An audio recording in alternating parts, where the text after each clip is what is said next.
said he ain't putting it on there so he be ready.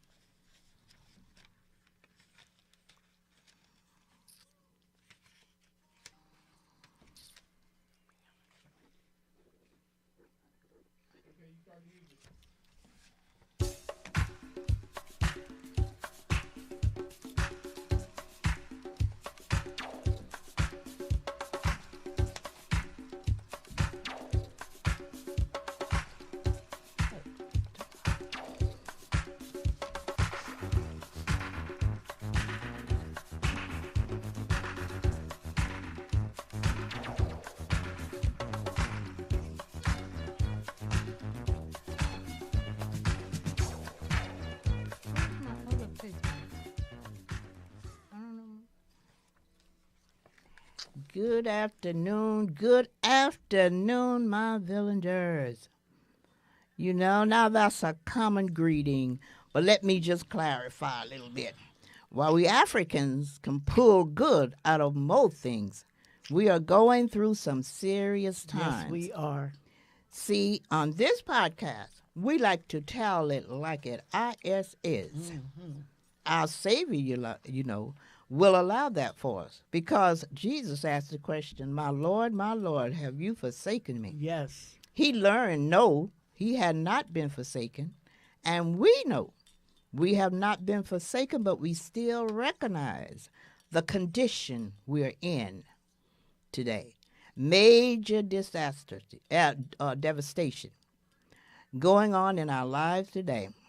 And because this present devastation, it is more important than ever to put us, the African American, in a proper definition of who we really are, to know ourselves in totality, to know that our experience in this country was not just slavery as we know it, as the word is defined in Webster, but chattel slavery. Mm-hmm.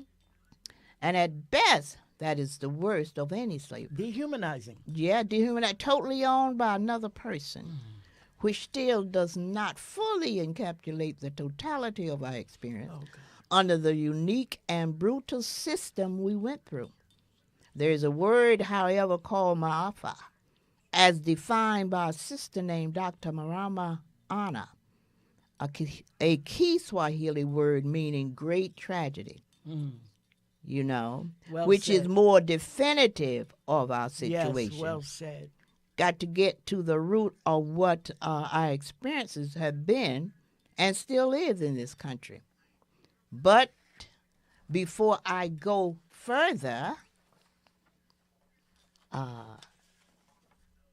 I'm excited. We're excited about our guest today that I hope is on. I hope will be on.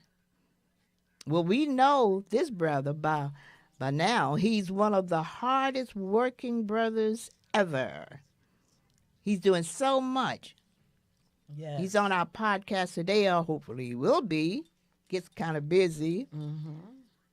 To talk about the state of affairs and things he's doing about it. We'll have none other than Brother Larry Hamm, hopefully. So stay tuned. He'll be coming on momentarily. Always excited when he's I'm here. excited about it. Always. My guests are excited about it. They're waiting patiently, with bated breath, just to hear him, what he got to tell us. Did our guest get on yet, Jeff? No, not yet. Okay. I tell you that when I started this podcast, it was solely for the restoration of us, the African American, to restore us to our original selves. And I declared that would require us to see ourselves and thus our situation as a unique phenomenon. But since this evil caricature of a man has come into the White House, I had to adjust my approach to include a more urgent, immediate concern to meet the question that our great ancestor, Brother Joe Madison, always asked, what you gonna do about it? Absolutely. And having listened to and talked to our people, the village that is, I see some of us are still blaming ourselves for the deplorable predicament we find ourselves in. So along with what you're going to do about it, I'm here to remind you of what we are doing or not doing and why. I've been hearing from those of you who suggest we, elders, the silent generation, that's 80 and above, share our truth so the generation coming behind us will have a well-defined, unbroken path to move down. I agree. But what has to be established first is what the truth really is. Because without the truth fully understood, many of you will say, without thinking, why haven't we done this, or why haven't we done that, and why haven't we done the other? So I'm going to put our situation, the African American, in the diaspora, particularly those in the United States of America, in its proper frame of reference. Then the question will be answered. Why are we still in the condition we're in? The last man on the totem pole? And the answer is simply, we are damaged goods made in America. Now I hear you out there. Someone is saying excuses again. And I would ask, how do you know that it is an excuse, not an explanation? Have we ever been diagnosed, treated, and fixed, if you will, repaired? Now let's examine those two words and include that along with ma'afa in our newly established African lexicon, our vocabulary, excuse and explanation. Excuse is when white privilege is your foundation. An explanation is when slavery, ma'afa, is your foundation. And once you understand that and accept that concept, then ask your question. Then ask yourself the question, the ultimate question: why hasn't a condition such as ours, the African American, been officially codified, named? Because before anything can be taken seriously and dealt with, there has to be a name to it. Well, I coined the phrase African Slave Virus 401. That's just to give our virus a place in the languages of diagnostic studies, you know, that will elevate our experience to the level of any other major extraordinary catastrophe. As with others like cancer, heart attack, pandemic, they were first identified, then studied, and an attempt to develop a cure for them was always in the mix. Then let's think for a minute. I make analyses, you see. I like metaphors. That's how I understand things better. See, because I take a quote from Albert Einstein, who said, "I'm not so smart. I'm just curious." And I've learned when you are really curious, you can break through all the academic minutia and just let common sense take hold. And my common sense showed me possible reason that we are still in a quagmire, still behind the 8 ball. When I realized how unique and different our experience had been to any other group in the annals of history, both earthly and celestial, my common sense told me that we had to approach it uniquely different, as one would approach a rare disease or any major disaster. I use this pandemic as another metaphor. I know everyone alive today can remember the devastation it caused. Came upon us like a comet from everywhere. Destroyed families across the board. It was a disease, but unique to anything we had witnessed. Unlike a cold, unlike the flu, even pneumonia, it created chaos unlike any other catastrophe in our lifetime. Immediately, it was understood without a doubt that just anyone couldn't handle it. It required experts, specialists, persons who had studied viruses, and particularly the kind that was in front of us as we speak, as we witnessed. No one expected their oncologists, their cardiologists, economists, mechanic. No, they looked for epidemiologists, virologists, those who had come closest to knowing how to combat the situation. Now, we all knew early on that it would require those who had studied viruses. Even the most inarguably powerful man in the world at that time, the President of the United States, who happened to be Trump, and it still is, suggested inhaling bleach. We knew he wasn't the one. Likewise, when you grab anyone off the street, a major celebrity, or anyone for that matter, even someone with a Harvard degree, to speak officially about us, our situation, my author, it is just as asinine or nonsensical. But that's because we have not seen our condition in this country to be anything other than slavery. Again, we need to start with a redefinition of our experience in America. If we continue to classify it as just slavery, we'll never be able to disassociate our experience from anyone else's. I can't stress it enough. For instance, the indigenous people were annihilated and enslaved. The Japanese were interned and enslaved. The Jewish people went through a Holocaust and enslaved. Yes. Even the people of Egypt was enslaved, and some people will suggest we, Africans, enslaved ourselves. Well, if those experiences were forms of slavery, our situation goes beyond any of those. Now, that is not to minimize the diabolical and evil of those experiences, but to put our experience in perspective. Just to be clear, we do not need a name. We need a name change. We do need a name change.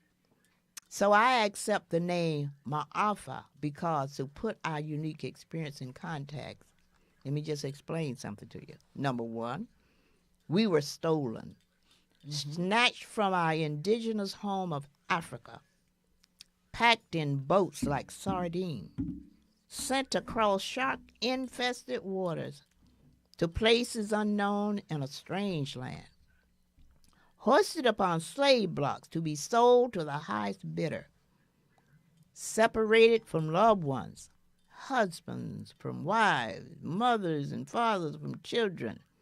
We became chattel slaves. Yes. And the definition of chattel slavery in Webster is personal property. We were brutalized, raped, hanged, burned at the stake, and cannibalized. My God. Yeah, we were eaten. My God. Now name any other group that you may have heard or read about that can be described as such. No, you can't. And when we were enslaved by our people, we are talking something different, obviously, which further confirms the necessity to change the definition and the methods by which we address our unique condition.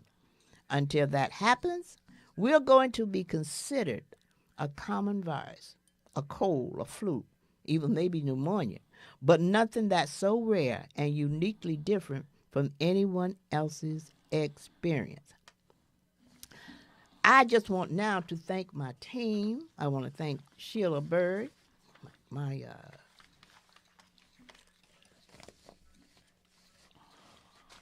very dear and devoted friend. I want to thank Juanita McClure. God bless her.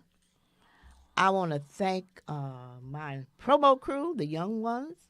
And of course, I want to thank our engineer, our engineer Norm, who left her for a minute. He's in Puerto Rico. Yes, he is. Well-deserved vacation. But we are so pleased to have this young man, Jeff, who's doing marvelous work for us. Thank you so much. I want to thank him. And, of course, my co-host, Rose Moore. I want to thank her for being here with us. Hello, villagers, today.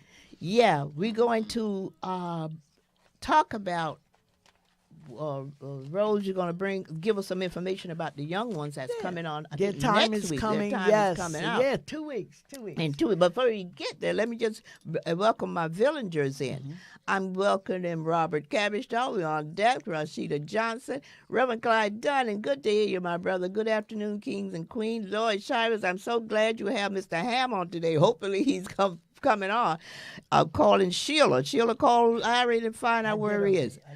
Because he's always leaves me inspired. That's what my son Boo said. Lloyd and Janice checking in from North Carolina. I'm going to repeat that to Mr. Hamm whenever he gets here. Yeah. And did you get him? I hit Sheila already. Okay, please. And but we are so pleased that you all check in on us and call him. And we got a great show for you today. He's somewhere because Mr. Hamm is just so busy. I saw him last night as a Martin Luther King celebration. And how was that? That was excellent. That was superb. That really? was. We had our who is he? The not the governor, the lieutenant governor. Okay.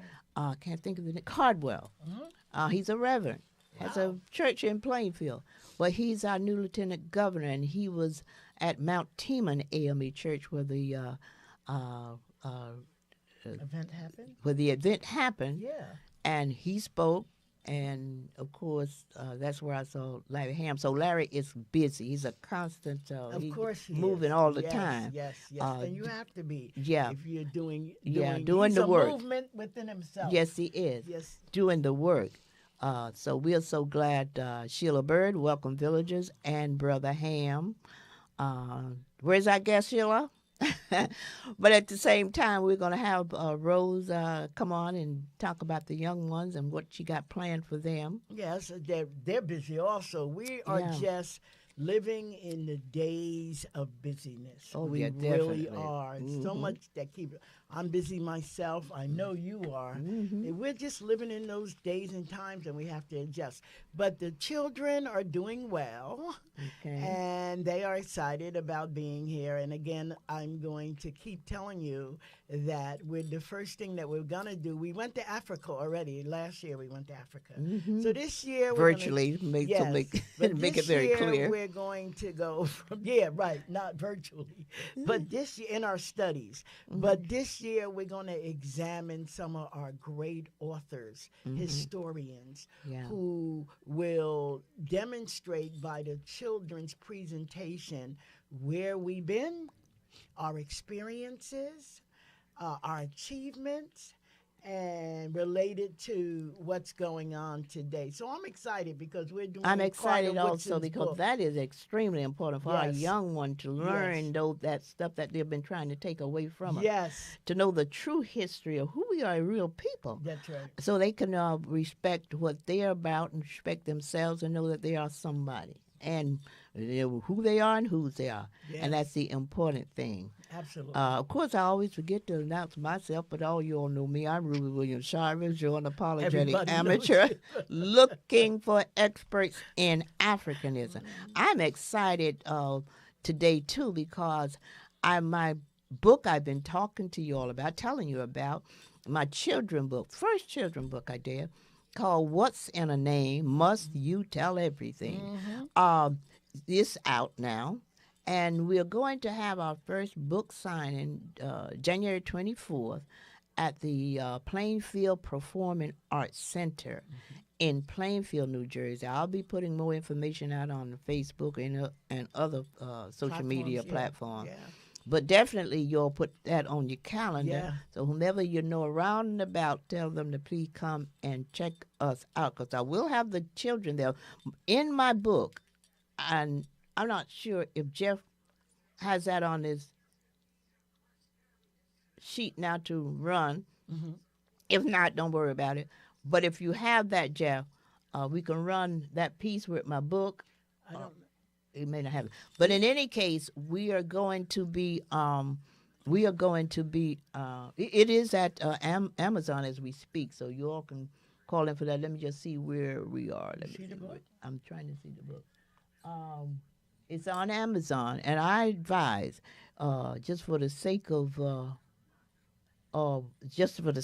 trying to get the book everywhere, call wherever you get your books from. You call Barnes and Noble. They may not have it, but if you call enough, they will get it in.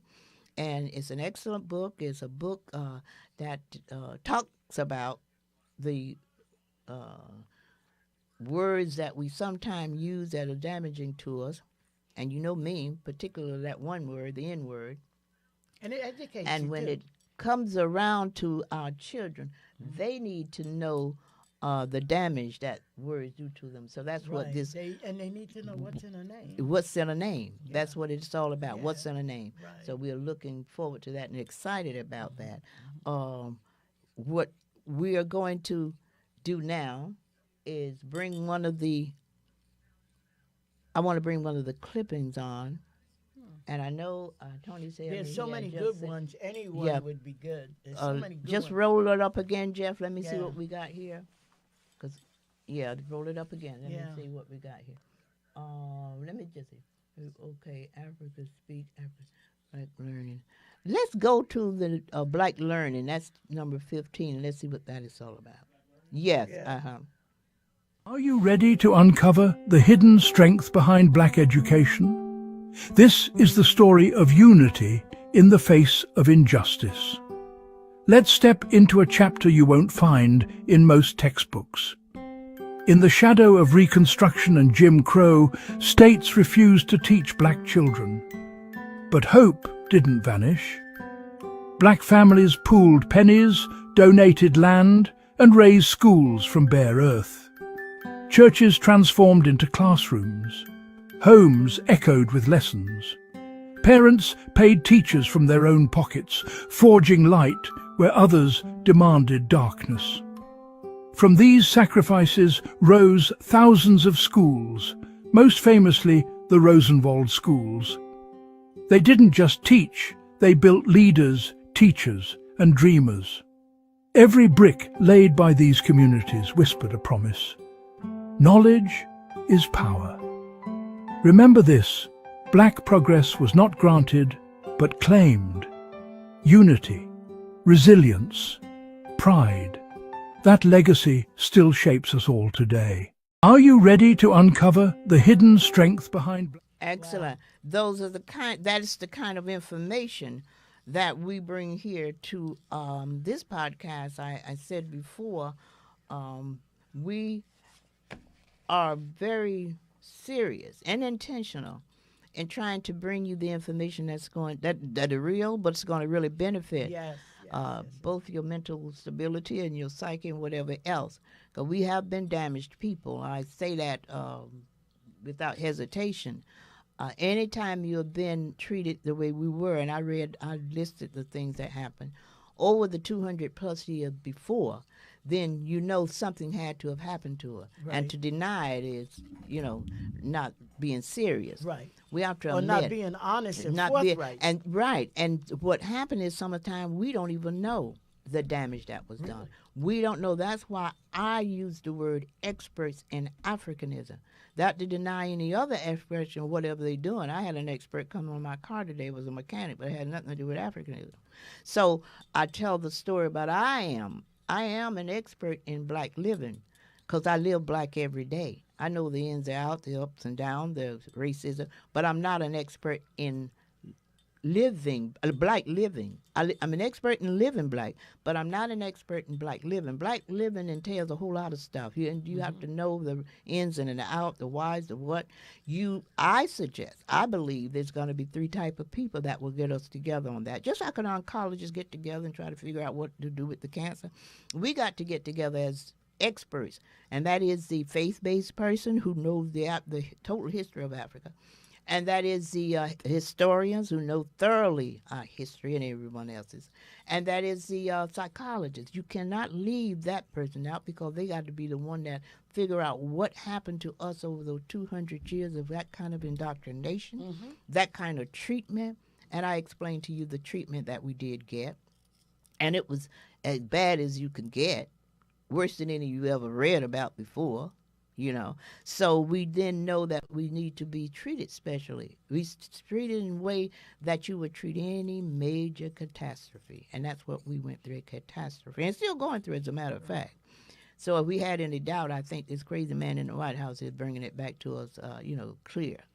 And but we are serious about what we're trying to do here, and I'm going to continue to suggest, because every time I get on, I think about our late brother, ancestor Joe Madison, who says what you're going to do about it. Some of us are desperately trying to figure out, because it's undaunting, what we're going to do about the situation we're in. Because it has to be planned strategically. It has to be planned. But there are things that, I'm doing, Rose is doing, other folks are doing. You don't have to do the same thing, but if you do have things to do, one of the things I'm suggesting, because we have this voting thing coming up soon, we have the election. Right. What we can do is assign ourselves to be the conduit for other folks. Right. Bring 5 or 6 people to the voting booth. Right. We understand now how important that is. Right. That is extremely important. Some of us said before, well, I don't do politics.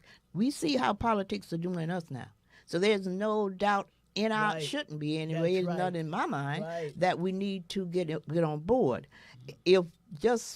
I still contend that the man stole the election, but beside that, we know a lot of us didn't go to the poll. But even those that didn't go to the poll now should be very clear that that is a must. We have to be determined. Yes. We have to be intentional. Now more than ever. More than ever. And since they say politics are local, we vote your local people in. That's right. Every time there's a chance for you to vote, get out and vote. Mm-hmm. Do that. So then you will have met your voice responsibility. Be heard, your perspective be known. Yes. And you have made efforts in citizenship. Yes. We have an obligation and a responsibility exactly. to those that's coming behind definitely. us also. Definitely. And if we don't do it for them, if we don't pave the way, how would they know? Exactly. How would they know? So they stand on our shoulders. Stand on our shoulders. And so it's necessary and it's a necessity that we put that out to our people, because absolutely. Honestly, sometimes it gets a little bit just crazy in terms of trying to understand how to move in what we are moving in now. Exactly. Because I've been around for a minute, but I've never seen in my lifetime nothing like what this. is nothing like this. Nah. So I know our younger ones are just flabbergasted and say, well, what's going on? I have read, and I do know there's worse things can happen, because slavery was our worst thing. But I wasn't quite there yet.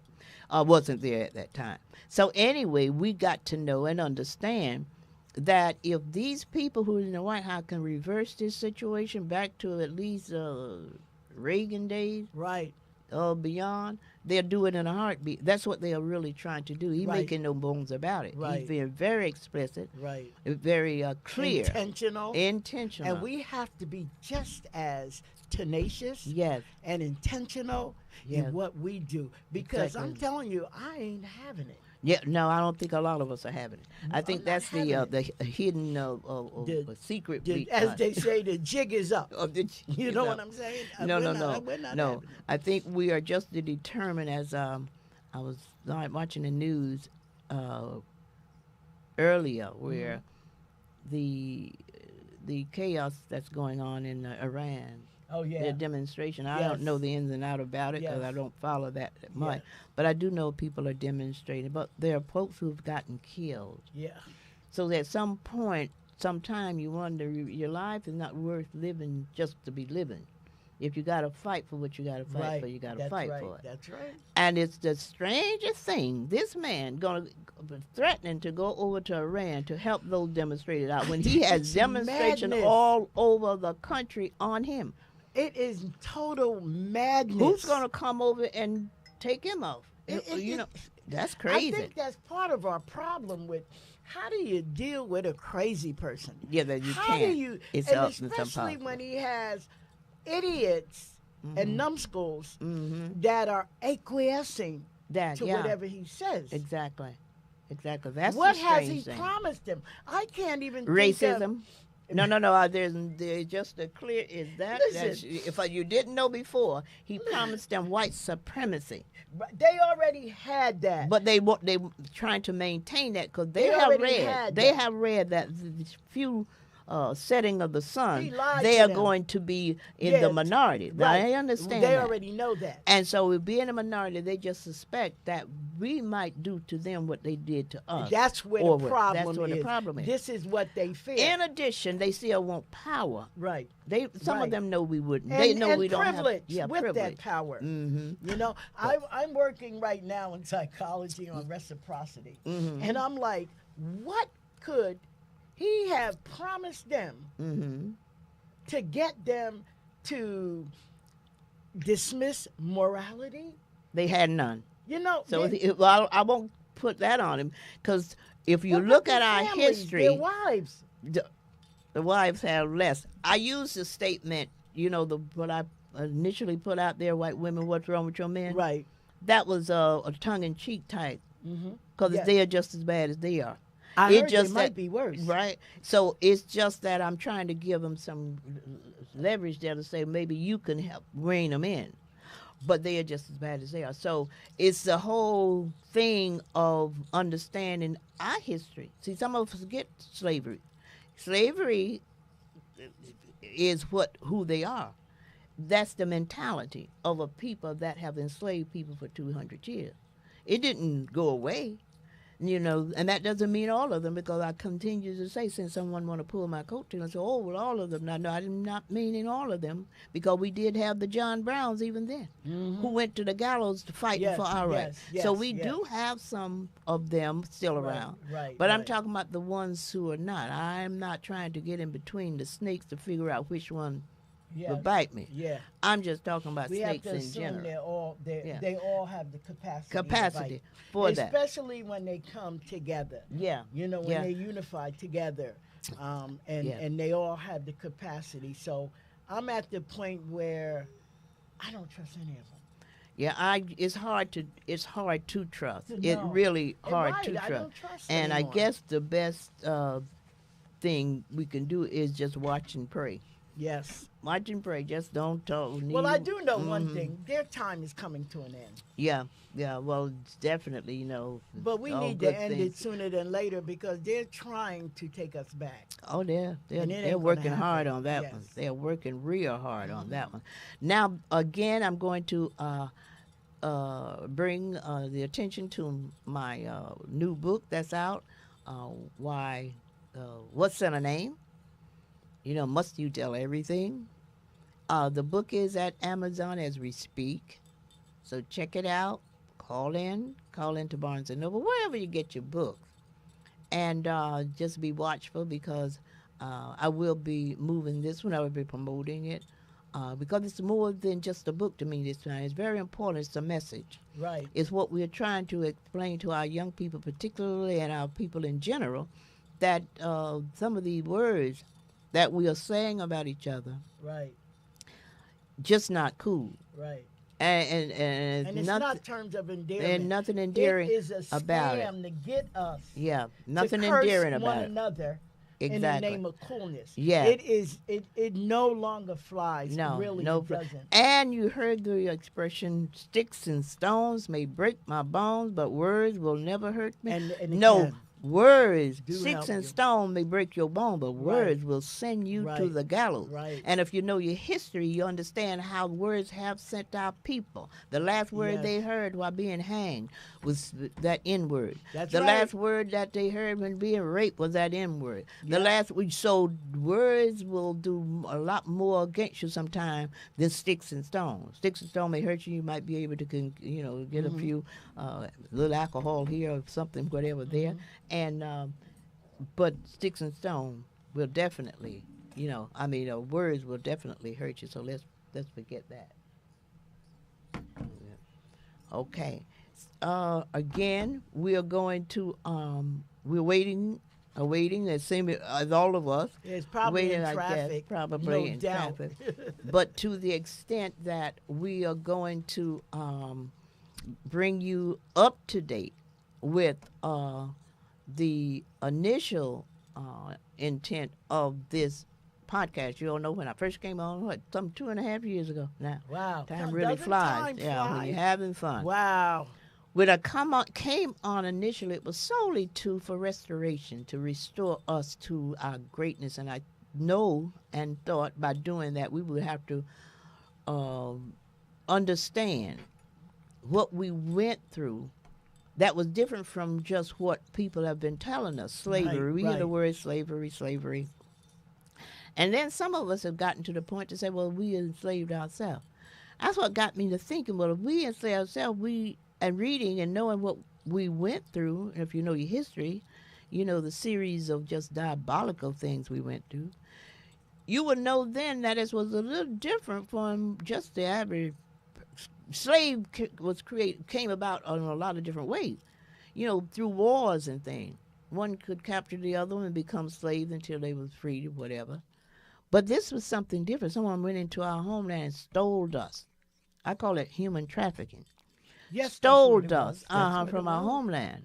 They stole us from our homeland, brought us across those oceans, shark-infested ocean, did us the way they did us. You don't read anywhere in the annals of history where any other group was described as Done that. like that, right? Was done like that. And how many of us was lost? Just Millions. not being able to Yeah. sustain that Yeah. horrible, deplorable, dehumanizing, degrading trip. Right, exactly. And truth be told, some of us went overboard on purpose because we Absolutely. refused to be slaves. Absolutely, Yeah. absolutely. Well, they were in the bottom of the ships, Yeah, and they couldn't really move. They were down like sardines, Yeah. squalor all over the place. Yeah. Could you, when you even think yeah, about just it, it's in an unimaginable. mind-boggling. It's just unimaginable. It's mind-boggling. Yeah, and that's where this administration, if you want to call it an administration, that's where it's trying to take us back to.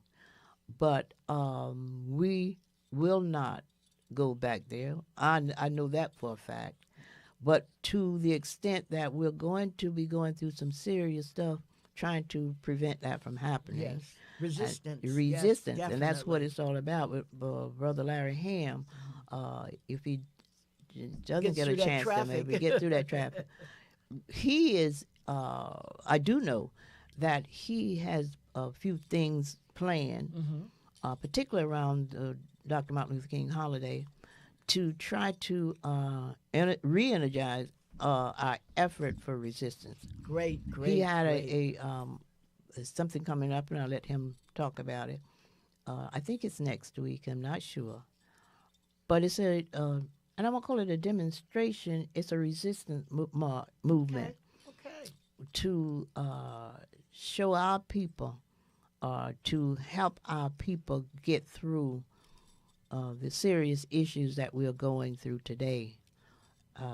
So that's why I'm always pleased to have him on because Yes. he's I've We're known due Larry. for a rally. Yeah, I mean, yes. I've known Larry since he was the very first young man at 16 years old to be appointed to the Board of Education. Are you kidding me? Yes, I did. I was in Newark, New Jersey. I heard about him at that time and have been watching his progress ever since. He is constant, he's consistent. He's quite a brother who's worked all these years for the struggle, and he has not let up. He's continuing the effort. When our brother, ancestor Joe Madison asked the question, he must have heard it way back when. What you gonna do about it? So he's been doing a whole lot for our effort, and we are obligated, and many of are doing as best we can for what we have to do to move us forward. So when we're in situations such as what we're in now, it's really not new to us because we've been fighting ever since they stole us and brought us over When here. were we not? When were we not? It's just that this time, for me, and I've seen a lot more than a lot of people, it's just such a shock that people would be so bold. You know, Evil. It's evil. like evil. and no unthinking. hesitation. No moral fiber. No. And you know what? I have to look at the pastors too. Yeah. Well, they are coming around to with look at trying to. You know what I think it is though? I think it is human nature. See, these folks that we're working against now are not human. But it's human nature to be caught off guard, to not think that people will be so diabolical, I know. evil. I know. So even with them, they're kind of struck in not believing that they are dealing with these people that claim to be human and acting this way. Yeah. They need to read some of that, what is it, Pigs in the Parlor, some of those, spiritual, demonic forces. Yeah. I mean, that are moving everywhere, even in the church. Yeah. So I understand it's really incredible to imagine people saying that they're Christians or they're believers of God and their fellow man. Well, and we would know do this. that's a false assumption because we can go back at As far as the beginning. we I know mean, the beginning of this country that brought slavery in was from the faith-based people of that that Eric- came Eric. over here. Yeah. They were supposed to be Christians. Yeah. And look how they slaughtered the people, the indigenous people. So, those are things that we kind of like overlook. Yeah. They were evil from the onset. Yeah, from the onset. From And the once onset. we learn that, we will then maybe begin to react differently, even when we think we have made it. Sometimes we get caught up in the falsehood of, well, we made it, so we're doing it right. But if you're dealing with people who will enslave another group in the first place, then something should tell you should always be cautious and careful. Right. You got to be cautious and careful. Yeah. But Even I, kind of like, you work with people, you have to fellowship with them. You live by side. I lived and brought my kids up in a mixed neighborhood. They went to school with them, but you never know how people really feel. Because who would imagine? And the reason I say that, because Ruby, I feel the ones who knew it was going on and did nothing about it and didn't open up their mouths are just as bad as the ones that committed the atrocities. Definitely. That's why I made it's not a surprise to me that he would surround himself with people that are feeling the way he feels and feeling the way he feels. So it doesn't surprise me. He's not by himself. He just, the head of the heap right now. But although the ones that under him have the same mindset, they're the one that created this 2025 or helped create it for him, and he just going along with the program now. We're still waiting for our guests. In the meantime, I want you, Jeff, if we could bring up another one of our clipping, that would be excellent. I love listening to that because they're very edifying. Oh, definitely. Exactly. Let me see which one that should bring. Let's go to Africa Speaks, okay? Any one of the ones, because I'm very okay. Yeah, the second one. Burkina Faso has just unveiled the largest shopping mall in its history. And if you look closely, you will realize this moment is bigger than commerce. It is a quiet revolution. A reminder that transformation does not always arrive with drums and uniforms. Sometimes it arrives in the shape of a building that tells a whole nation, we are capable, we are rising. We are no longer begging for a future, we are building it. 7,000 square meters of confidence, 5 billion CFA of ambition, a space designed not to separate people by class or status, but to welcome every Burkinabe with dignity.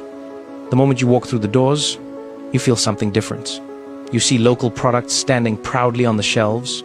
You see Burkinabe brands feeding Burkinabe families. You see the fruits of our own soil packaged with pride. This is not a random detail. This is the foundation of sovereignty. A people nourishing themselves from their own land. And as you move through the supermarkets, you understand that this is not imitation. This is identity expressed through modernity. Clean aisles, fresh produce, well-arranged sections, Workers who serve with energy because they know they are part of a new chapter. This is the kind of structure Africans travel abroad to admire. Today, it stands right here in Ouagadougou. Then you step into the bakery. Behind the glass, the ovens are working. Fresh pastries, clean counters, prices made for ordinary people. Because development means nothing if it only exists for a few. Here, the mother with a modest salary can walk in without fear. The student can treat himself without shame. This is what inclusive progress looks like. Move further, and the clothing section opens up like a world of possibilities. Men, women, children, modern designs, quality fabrics. A reminder that Burkinabe do not need to run to foreign malls to feel stylish. The future of retail is beginning right here, shaped by the hands and dreams of upright people. And just beside it, Petit Paris waits, a restaurant that feels like a new lifestyle. Air-conditioned, calm, classy, a space where families can relax, where young people can dream, where elders can sit with pride. Not imported luxury, local excellence. This mall is not the end, it is a signpost. A signal that even in difficult times, the Burkinabe spirit refuses to dim. A country that the world expected to collapse is choosing to rise, quietly, steadily, powerfully, through roads, through agriculture, through industry, and now through spaces like this. Let the world see this. Let every African see this. Let those who doubt their nations understand that development is not reserved for a chosen few countries. It belongs to those who dare to build, even when nobody is watching. This is Media One Africa, the voice of a rising continent. We don't report revolutions, we document them. Share this. Let the truth of Burkina Faso travel further than the lies ever did. Burkina Faso has just unveiled the largest shopping mall in its Not history. enough, but I see. Is that Mr. Hamm? Is that Mr. Hamm? I tell you, as I said before, introducing him before he came, I'm excited about our guest today. You know this brother by now. He's one of the hardest working brothers ever. He is doing so much. He's our podcast today to talk about the state of affairs and things And he's I'm doing. so glad And he's before you made come it. out, I want to just tell you, my son been watching. He's been waiting for you down there in North Carolina. He told me to tell Mr. Hamm he is when I'm down, he brings me up. My son Lloyd Oh, Shivers, yeah, he's watching. oh Everybody's boy. watching you, my brother. So what have you? Well, it's good to be with you, Sister Ruby. It was good to see you yesterday Yes, at yes, Mount Teman AME Church in Elizabeth, New Jersey, where Reverend George Britt is the pastor right. and where they held the Martin Luther King commemoration. I thought it was a wonderful program Oh, that they yes, it had definitely yesterday. And was. they had our newly elected Lieutenant Governor, Reverend Dr. Dale Caldwell, Yes, as yes. the guest speaker, I was very impressed and with him. well. I was impressed by the lieutenant governor, but I was impressed by how well run that program Oh, was yes, yesterday. definitely. They ran it according to schedule, and Yes, yes, they did. And you got they up had there a and just lot did on the your thing. program, but they got through it in 2 hours. Yes, they You know, did. Hmm. so it was good, and it was good to see you there Yes, same here. yesterday. Same here. So I apologize for coming on late. Um, I am, as you can imagine, I'm dealing with the organizing of the march we're going to have for Dr. King Right. on Monday, I thought as which much. I we're told my calling, villagers that. yes, we're calling it the Martin Luther King March of Resistance. Mm-hmm. Yes. And I was supposed to be with you at 4 o'clock, but at 4 o'clock I had gotten so into trying to meet this deadline. I had to write a press release Okay. to get it in before the deadline for the Bergen Record The newspaper. Bergen record, yeah. I would, yeah. So I had to write a press release on the march, and I think they have this article coming out tomorrow. So it's just a lot. So I apologize to you and your audience Yes. for not being on earlier. But let me say this: I observed my 72nd birthday Well, Okay. in happy birthday. December. Happy I was birthday. born. Congrats. Thank you. I was born December Hmm. 24th, 1953. So I Wow. was born Now a you just year. exposed my age Hmm? because you just exposed my age or matter. I mean my age around about because I told them I knew you when you were 16 years old. I knew you was the youngest. You was the youngest on the board of Yes. education. I was there. I was so proud of you then and still proud of you. Th- Thank you. Thank you. So the point I was trying to make was that I was born in 53, which was a year before Mhm.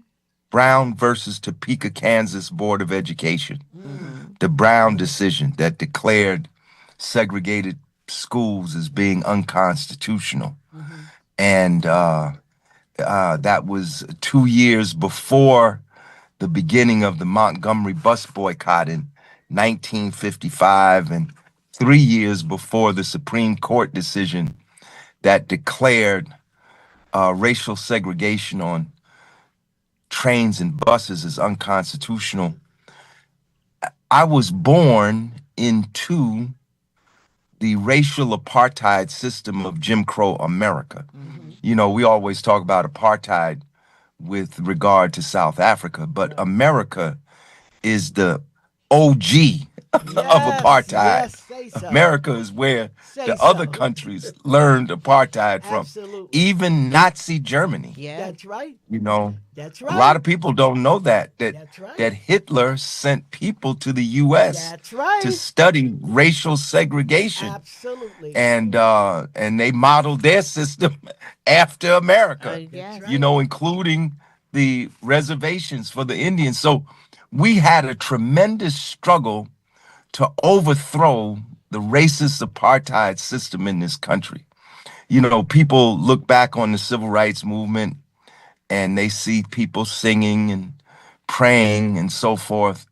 They don't see all the people who died during the civil That's rights right. movement. That's They right. don't see the people who were killed, the people who were beaten to death, the people who were snatched off dark roads, killed, and bodies thrown into rivers.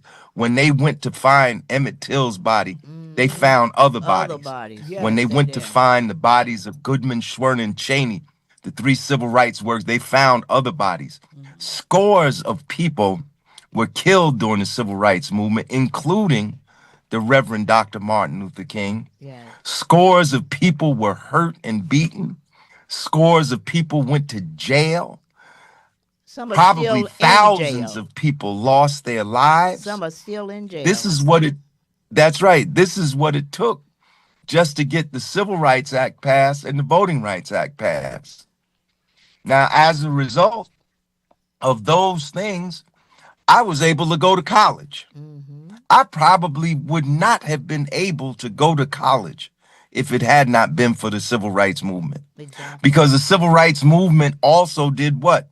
Brought about the Higher Education Act, Yes. which brought about financial aid. Yes. There was no financial aid Yeah. for college before EEOC. I 1966. There remember. was only the GI Bill. Yes. So I was able to go to college.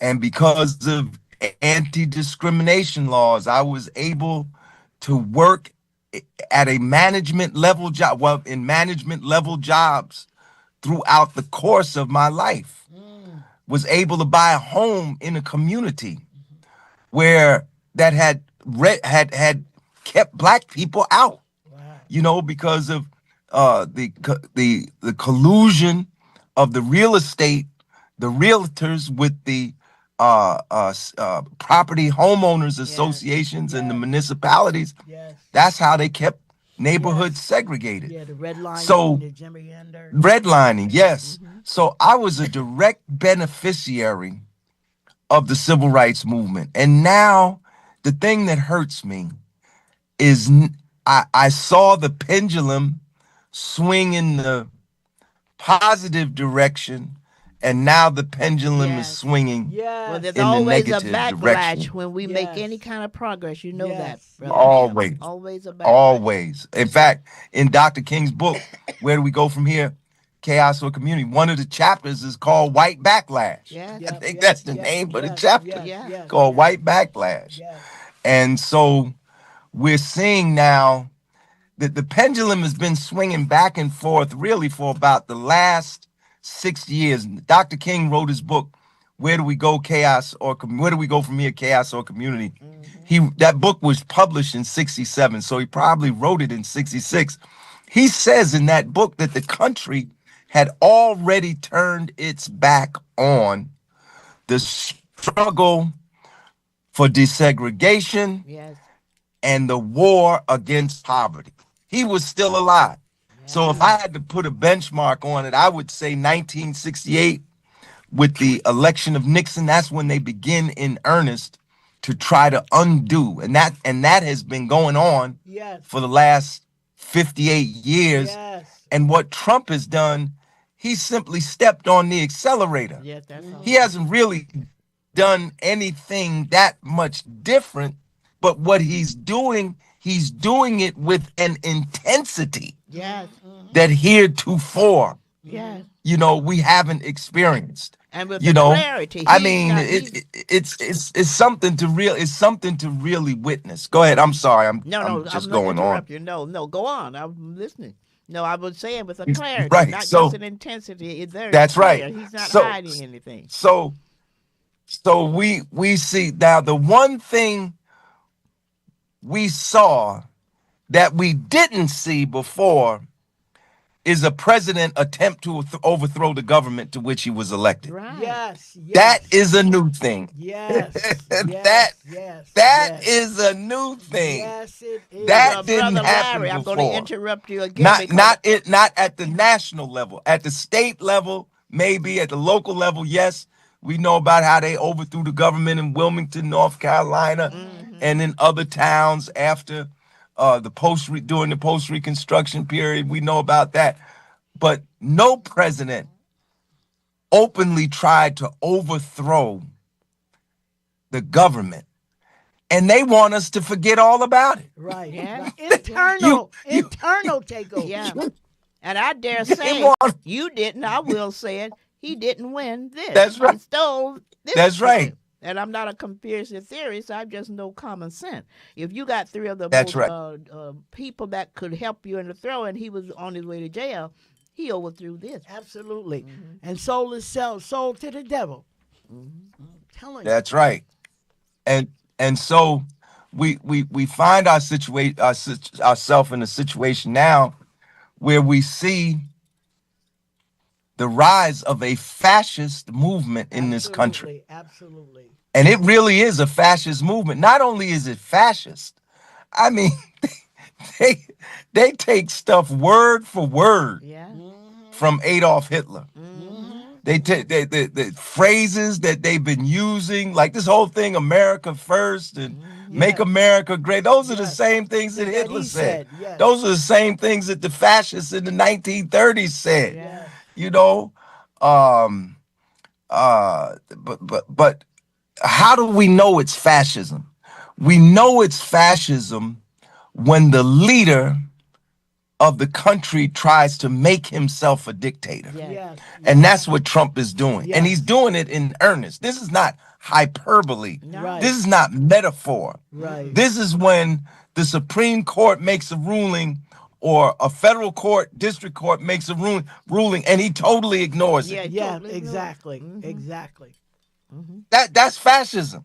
Because what did we learn in school? It might have been mythology, but we learned it. We're supposed to have three branches of government That's right. that check checks each and other. balances Checks on and each other. balances, right.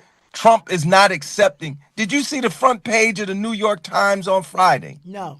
January 9th?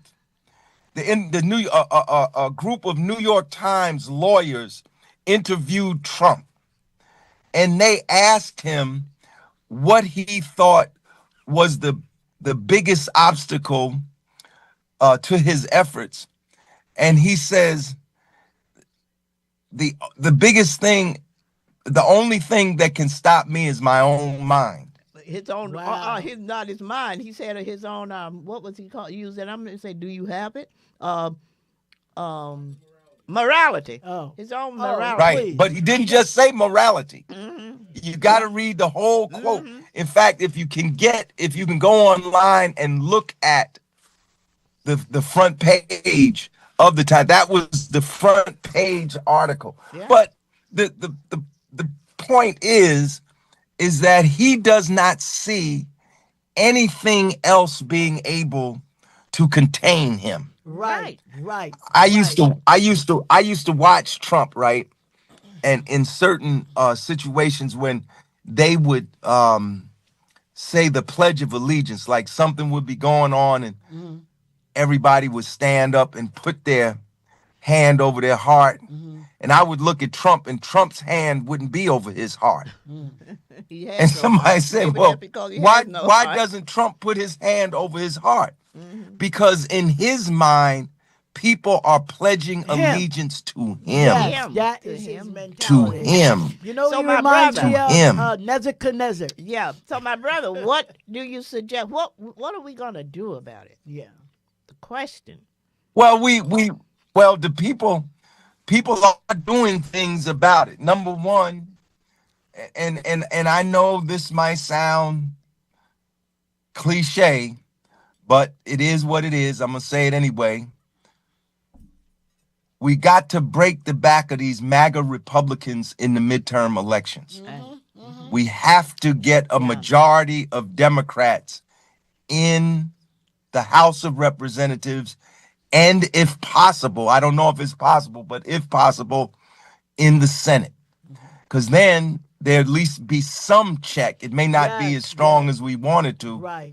So we got to win the midterms, get a majority of Democrats this year in the Congress, and then that will set the basis for the struggle that we're going to have in 28. Because Trump is signaling that he's not coming out. I don't Right. believe he And is. that's why he wants This to man start is a signaling. war. I don't know I if know. people are listening. He is signaling Oh, he Right. made it that very he is clear. not coming out. Making it very clear. Let me- They are laying the basis. Yes, they are laying the basis to try to steal this election. Now, they stole the other if one. they can win, right, if they can win it at the ballot box, they'll win it at the ballot box. If they got to steal it at the ballot box, they'll steal it at the ballot box.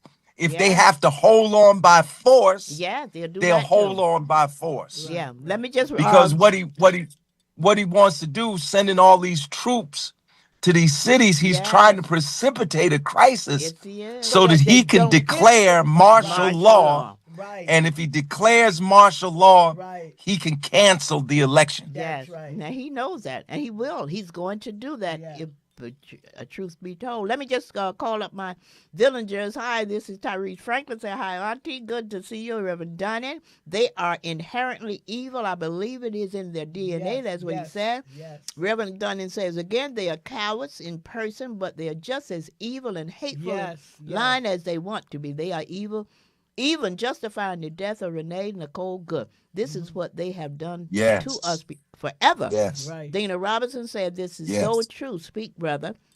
She also said, if you vote this time, you wouldn't have to vote again.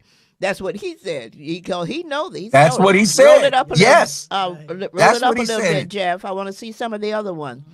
Because I want to really see, let me see, Tyrese and Sheila, welcome villagers.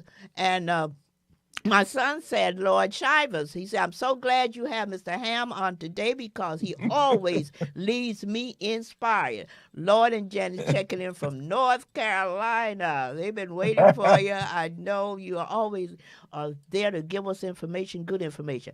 I'm going to let you go because we got to go. And All right. So you got to come back again. And, of course, we'll maybe I'll come back. Well, next Monday, we're going to be marching. So yeah. I don't know. Are you on next Monday? I'm on every Monday. You know, we're Well, having maybe- Mr. Fogg. Say again? Matthew Fogg. Oh, that's your guest for next Yeah, week? yeah. Okay. So bring me back when you have an opening. Definitely I'll come will. back. In Definitely. February. And hopefully it won't be too rambunctious. I won't be late. Well, we You know, understand. As long as you wait for a purpose. Because we want to hear all about how it went. So Yeah. maybe February Yeah. we can all Yeah, right. we'll Just remember, Sheila will everybody, contact you. Monday, January 19th, 12 o'clock noon at the Martin Luther King statue, 495 Dr. Martin Luther King Jr. Boulevard Newark. in Newark, New Jersey. Yes. The Martin Luther King March of Resistance. Yes. Everybody that's mad about what's going on need to come out to the march and march with us Amen. on Monday. Get the Amen word and out. hallelujah. Thank you so Thank much. you for being here. Yes, Okay, and for my wonderful. villagers, I appreciate y'all. Stay tuned. Thank you and God bless. Yes. God bless.